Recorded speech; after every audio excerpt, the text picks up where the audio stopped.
स्वागत आहे। आज आपण थंडगार सोलकढी बनवणार आहोत। ओल्या नारळाचे तुकडे घेतलेत, थोडे आल्याचे तुकडे, 2 लसूण पाकळ्या,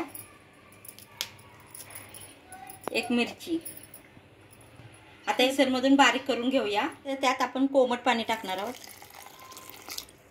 आणि बारीक करून घ्यायचं। एका गाळणीने आपण गाळून घेणार आहोत। मिक्सर मधून बारीक करून घेतले। आता हे गाळणीने गाळूया। तुम्ही कपड्याने सुद्धा गाळू शकता।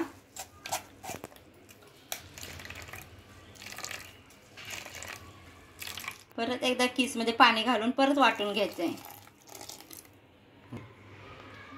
असं आपण 2-3 वेळा वाटून गाळून घेणार आहे।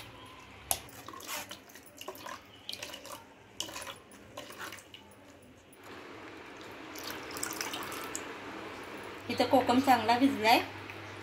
आता त्याचा रस आपण त्या नारळाच्या रसामध्ये ओतणार आहोत। कोकम भिजत घातलेला आपण नारळाच्या रसामध्ये गाळून घेणार आहे।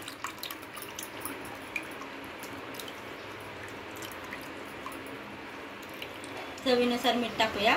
मीठ थोडंसं टाकायचं, कारण कोकमाला मीठ असतं।